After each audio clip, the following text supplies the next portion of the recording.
మన Bandlaguda municipal corporation పరిధిలో మరియు మన రాజేంద్ర నియోజకవర్గంలో మరియు మన తెలంగాణలో ఔటర్ రింగ్ రోడ్ లోపల మన ఈ మన కాంగ్రెస్ ప్రభుత్వము మరి మన 27 మున్సిపాలిటీలను మరి జిహెచ్ఎంసీలో కలుపుతున్నారని చెప్పేసి స్టేట్మెంట్ మన న్యూస్లో వచ్చింది.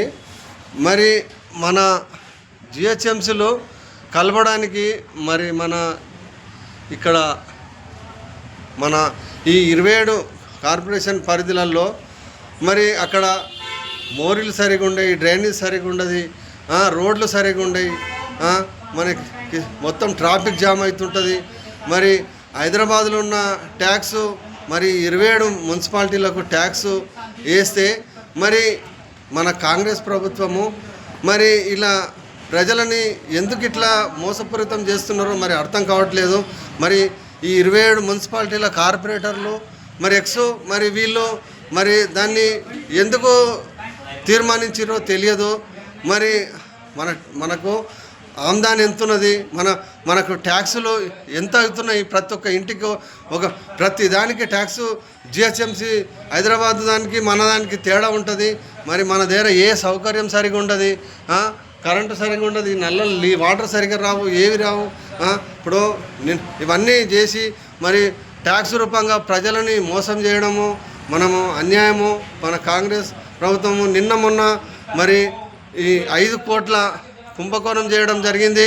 మరి ఈ ల్యాండ్ది మరి గవర్నమెంట్ ల్యాండ్లు మరి ఇక్కడ ఔటర్ రింగ్ రోడ్డు లోపల ఉన్న ఈ 9,292 ఎకరాల ల్యాండ్స్ని మరి పేద ప్రజలకు ఓట్లు వేయించుకొని మరి వాళ్ళకు ఒక గజం జాగా మరి 2006లో వైఎస్ రాజశేఖర రెడ్డి గారు ఎలా ఇచ్చారో పట్టాలు మరి వాళ్ళు ఓట్లు వేసిన వాళ్ళకు ఫలితం కూడా లేకుండా వాళ్ళకు మరి రేషన్ కార్డులు లేవు, మరి భర్త చనిపోయిన వాళ్ళకి పింఛన్లు లేవు.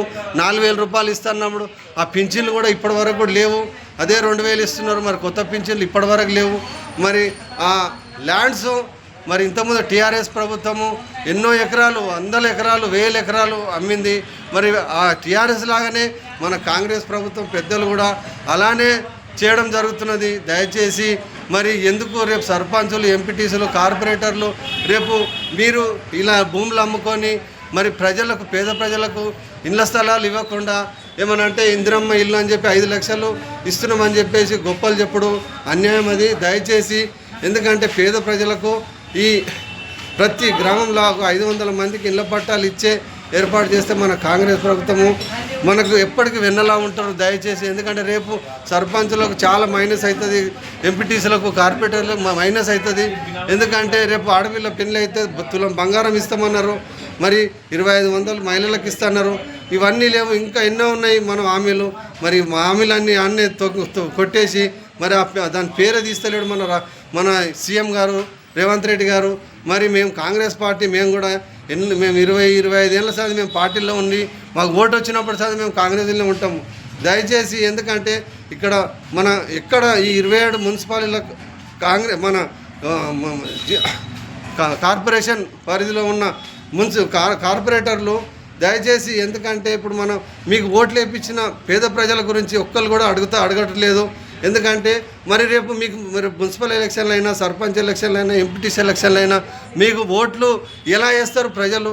మరి వాళ్ళకు మొత్తం భూములన్నీ మొత్తం గవర్నమెంట్ ల్యాండ్ అమ్ముకొని పోతుంటే మరి పేదలకు ఏమిస్తారు? ఏమన్నా అంటే వాళ్ళు ఇది చేయడం అది అన్యాయము.